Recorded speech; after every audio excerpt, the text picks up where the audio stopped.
What's up, guys? We got a brain cell killer today. A woman narrating her life post divorce. It's a mess. Let's get into it. I think being called a dumb bitch because I asked if I could sleep an extra hour on a Sunday morning, I think that's what did it for me. I think that's what flipped the switch, and I realized I am going to be getting out very, very soon. And that happened twice, 2 Sundays in a row. And that's why we're not in that situation anymore. So we're not going to dive too far into all of the shit that was that 13-year relationship. However, I figured that I would share what actually flipped the switch for me and made me realize that, oh, I'm not doing this anymore. So I think that was initially, there was 2 Sundays. I remember waking up, and it wasn't even super early. It was like 8:30 in the morning. Kids woke up. I literally just looked over and I was like, hey, kind of did a nice rub in the leg, trying to be, hey, good morning. Is there any way I can maybe sleep in a little bit, just have a little bit of an hour to just kind of relax, sleep in a little. Immediate huffing and puffing, getting up out of bed with an attitude, stomping up the stairs, calling me an entitled, dumb, and then going on a 45-minute tangent about how just of an awful human being that I was. So that happened twice. That was fun. And then back in November, another switch that flipped for me was when Wicked came out, and a friend of mine asked if I wanted to go see Wicked with her, and of course, I was like, yes, I would love to. Knowing full and well what this would entail, because my literally one and only friend, he was never fond of. I was not allowed to hang out with her. It was a fight every single time that I did or even mentioned her name. That's a whole different thing. Anyways, I said screw it, and I said, when you get home from work, I'm going to watch this movie. And yeah, he was not happy about it. He got home, and it was not a good night. He interrogated my friend for a little while in my driveway, and yeah, that was a night where I was like, oh, okay, I'm done. But that was November, and I was not about to ruin Christmas for my 4-year-old, so we made it through Christmas. And then January hit, and yeah, January 21st, I woke up and I said, I'm gone. Best day of my life. And it has just only gotten brighter ever since. It's really him. You're a victim. There we go, CSI. So basically being called a dumb biatch for wanting to sleep in is a deal breaker after 13 years. As this plays out, you're going to realize it's kind of hard to buy into a lot of this here. Maybe it did happen. I want to try to give her the benefit of the doubt on it, but as the time goes on, I can't. But what about all the red flags that she saw before this? I mean, marriage isn't a spa day, it's hard work. And if he's huffing and puffing through the house twice oversleeping in, maybe the problem was deeper, maybe mutual respect perhaps. But I think there were some issues with the friend, where he was, as she puts it, interrogating her. Now, if the friend is a single, I'm going out running through guys on the weekends, I get it, because single women will keep other women single or break up relationships. That's one way. And if not, maybe she is a married person, but maybe there's just something there that he sees as just big red screaming alarm bell red flags. I mean, I wouldn't be surprised this friend was driving a wedge between them. It's the same bullshit that we always see. And her going to see the Wicked movie catalyst, it sounds more like she just wanted out, but she needed an excuse. I mean, this is what happens when communication is replaced with resentment. So we're recording our exchanges now? You're so childish.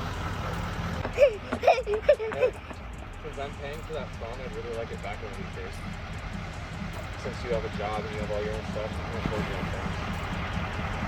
You're not paying for my phone anymore. I pay for the device. No, you're not. Yes, I am. No, you're not. It has been. I can show you the bill. How many more attempts are you going to make to abuse me? Because right now you're trying to financially abuse me some more. You're already financially abusing me by withholding, actually contributing to the daycare bill. Make another TikTok for your whiny baby bitch friends with 60,000 followers. I don't care what you decide to post or what you decide to record. It's all for clout. That's how you've always been. Okay. Pity party me. Okay. How you always been. Okay. Pity party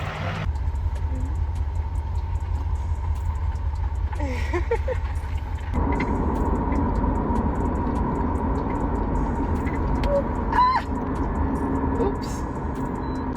8 days ago, I left an abusive marriage relationship of 13 years with a narcissist, and I have never felt fucking happier. In the last 13 years of my life, I have realized the weight on my shoulders and what it was. I had a daughter over 4 years ago. I had a son almost a year ago. I can never say I ever got my pink back. I don't even know what the fuck that is. I don't know who I am. I don't know what my favorite color is. I don't know what my favorite song is. I don't know what I like. I don't know who I am. So this is my new journey, my new path to figure out who the fuck I am as a 27-year-old. I think I'm 27. Yeah, I am going to start my journey to finally get my pink back, to get me back, to figure out who the fuck I am, because I let a narcissist steal that from me. He stole my light. He stole everything that I possibly had and sucked me dry. So if you want to follow along, this is my new journey of getting me back after letting myself get ruined by a man who just doesn't fucking care. So if you're on the same path, choose you. You can fucking do it. Fuck them. And get your pink back if you're a mom, because you deserve it. You're a damaged goods lady. I have no idea what the hell she means by get your pink back. Maybe I should look it up, but I think my head would hurt if I figured that out. But now you kind of see that interaction, why I gotta kind of question some of the stuff that she says. You know, it's hard to say what's really going on there, but it seemed like there's been a lot of bickering and fighting going on for a while. I don't know if you caught it. She says she's 27. I mean, she could be wrong. She had to think about it. And she was in a 13-year marriage. I heard that right. 13-year marriage. So if that was the case, she would have got married at 14. Let that sink in. She's 27, married for 13 years. Maybe the relationship was 13 years and then they got married a little later, but she said a 13-year marriage and she's 27. She would have got married at 14. Anybody want to believe this bullshit now? I mean, this is why guys go their own way. You work, provide, and still get labeled as a narcissist when the gravy train stops. And this line where she's putting in about finding herself, how many times we've heard this? It's code for seeking attention. That's why she's posting all this bullshit on TikTok. Just like the guy said, you're posting it for clout. Poor me, attention, validation, blah, blah, blah. Like, look, nobody stole your light. You gave it up trying to be something you weren't. Let's continue on. Well, he took my cats. He essentially broke into my mother's house and ripped her washer from her wall and pried my cat from behind it. So that's where we're at with that. Still has my dog as well. Yet he's still messaging me, trying to love bomb essentially. I love you, I miss you, all these heartfelt. I'm just, how can somebody literally act this way? Just think that they can crawl back and be like, oh, I love you. Just come back home. I know that I just ripped your cats away from, where you took them, and I also took your dog, and I'm withholding them and not letting you see them. And if you do see them, I make you sit down and get berated by me, but I love you. I've been trying so hard to not make posts about him or whatever, but I'm just so fucking irritated this morning. And I'm done, hiding for him. I'm done putting up this front. I'm done letting people think that he's not doing this shit, because he is. He's fucking crazy. For anybody watching this that is talking to him, I'm so sorry that you're falling for whatever it is he's giving you, because I fell for it for 13 years and finally was able to wake up one day and realize the kind of person he is. So hopefully it won't take you 13 years. Still trying to understand how a family that I was a part of for over a decade can just completely abandon somebody like they essentially did me. It's fine. Continue falling for whatever shit he's spewing you. That's fine though. I have moved on. I am getting my life together, whether he likes it or not. I am done.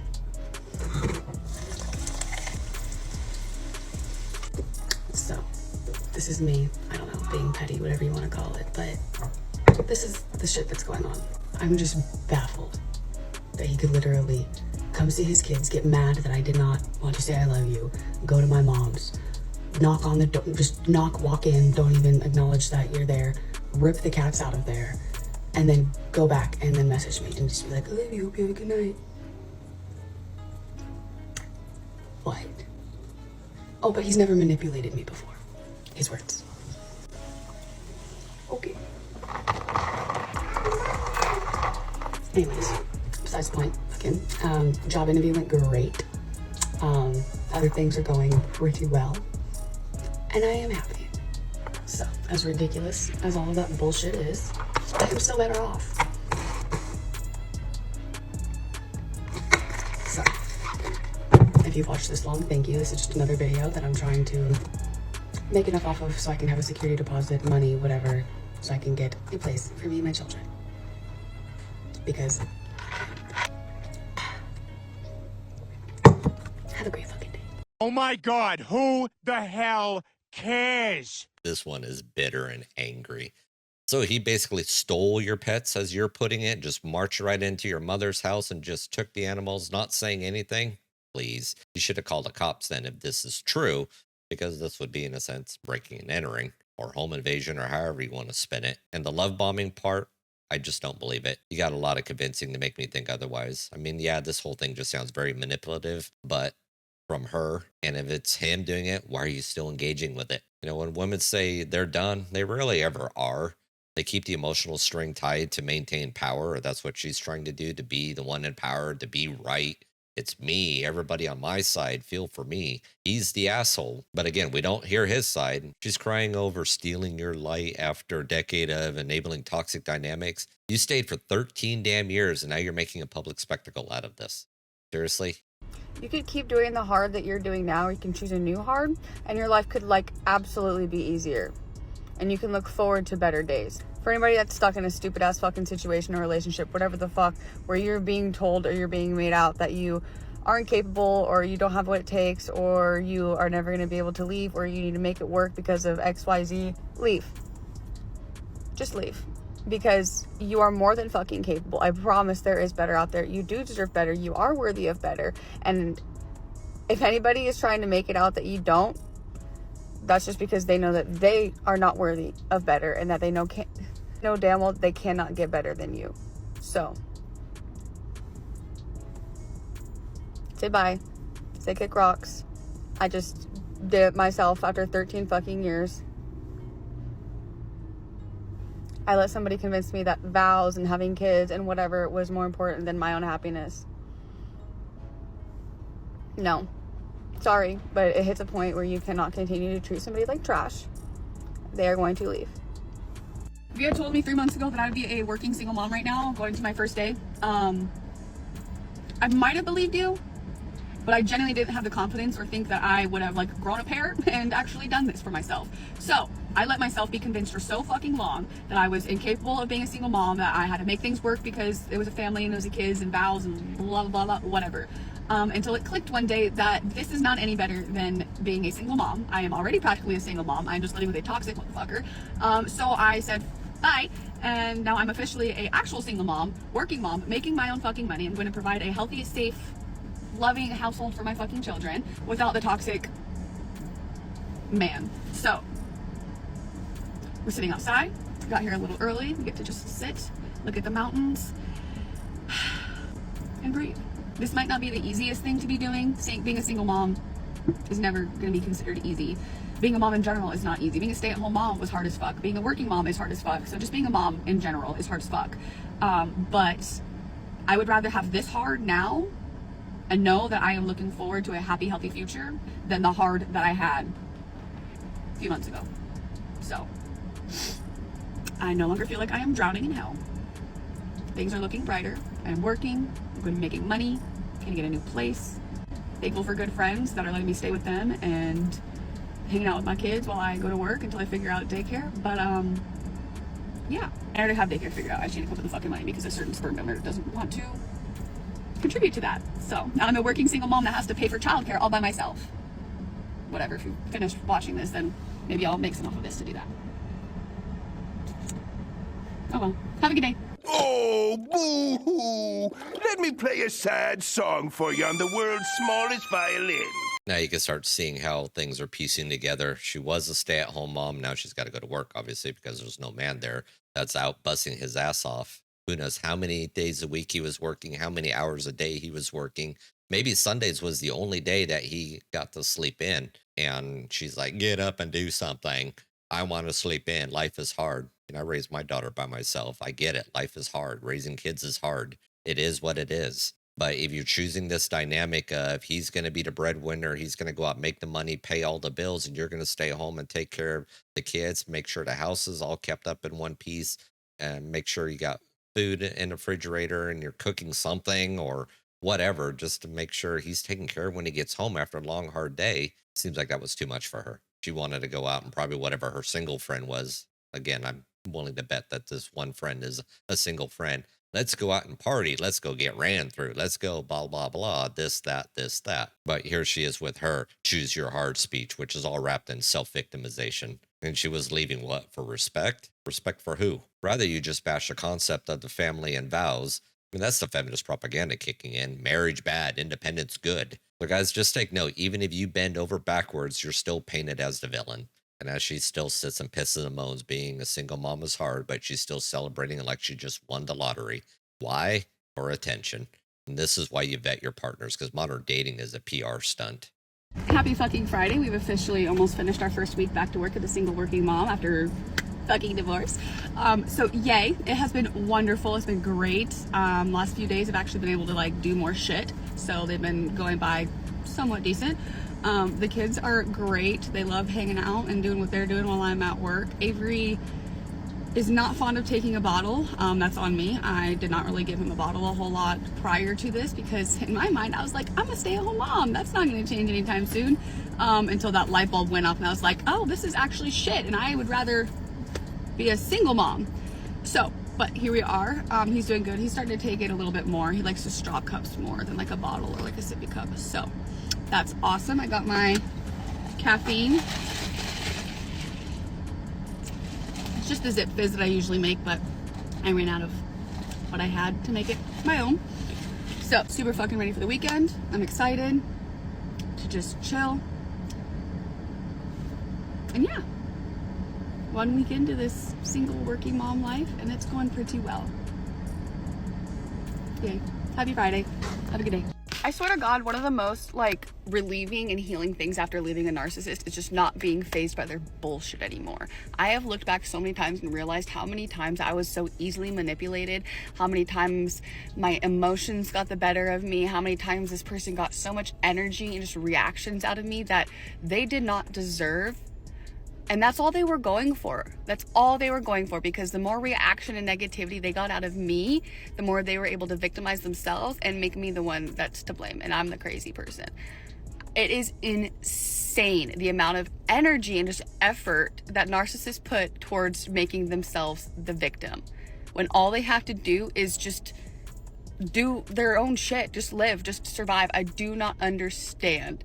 It is so validating to look back and realize how right you were after leaving a fucking narcissist, especially when you're with one for 13 fucking years. It is draining the amount of energy that they suck out of you with their delusional fucking bullshit. Oh my God. I am feeling so fucking good. Leave your narcissist. Cut her loose, dude. She's a handful. I guess we should just congratulate her for surviving a week as a single mom. I'm not even going to clap. It's too much effort. But here's a reality check. As you're not thriving, you're coping. You can see the cope hard on this one. But do you notice the pattern? It's like the ex is labeled a narcissist to justify her actions while conveniently sidestepping accountability. I mean, this is the modern narrative that we always see and hear. He's a narcissist. This is why I left. I'm doing so much better. And then 5 videos later, it's like, boo! It's like, shut up. You know, they're there to demonize men and glorify their victimhood. You know, her sippy cup saga over her youngest child, it's just proof that she wasn't prepared for the very role that she's claiming to embrace now. Single moms can be admirable, I guess, but not when they make themselves martyrs for TikTok likes. And let's finish it up here with her. We got one more. This gets better. I have definitely been putting on a fake ass front. I've been trying to keep my page and just this process of what I'm going through positive, but today's not easy. I'm so happy to be where I am and to not be where I was. But I will never understand why it was so easy to hurt me for so long. I tried for years to be everything I could to somebody.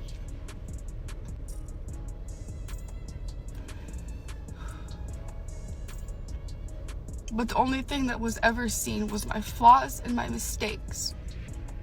Not the love that I gave, or the things that I put in, or how hard I tried, or how much I begged. And now it was just so easy to replace me. And not even 2 months, after 13 years, 2 children, I'm just already replaced.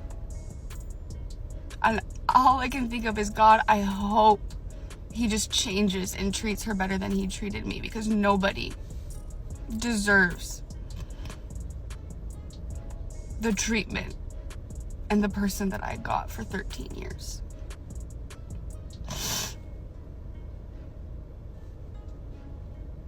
Whatever. Healing's not linear or whatever it is, but these days are to be expected, and I don't know.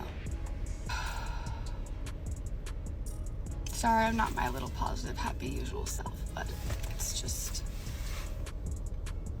one of those days. But for anybody going through this, it's okay if you can't put on the front forever and every single day. Sorry. Have a good day. You know what I'm gonna get you next Christmas? A big wooden cross. So every time you feel unappreciated for all your sacrifices, you can climb on up and nail yourself to it. And there it is. It's about how easily he replaced you. I mean, you can call it what it is, envy. But guys, when you move on quickly, you're painted as heartless. But yet when women do it, they're healing. This double standard is just laughable. The crocodile tears about being begged for love. And here's the truth. Desperation doesn't earn respect. It loses it. And healing isn't about public pity parties. Women like this just feed off of attention. And you could just see the regret that he's moved on to somebody else, but she'll still call him a narcissist, call him this, call him that, and everything else in the book. But there's that part of her, I'm willing to bet, is regretting her decision and wants him back. I mean, guys, I really just don't know what to say anymore.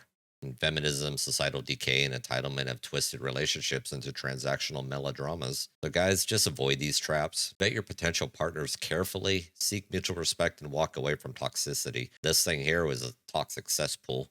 Don't let guilt or obligation tether you to someone who thrives on victimhood, and consider traditional cultures where values are upheld. That means getting out of the West to find somebody. Otherwise, just be on your own and do your own thing. Just build your life, stay vigilant. Remember, your peace is priceless.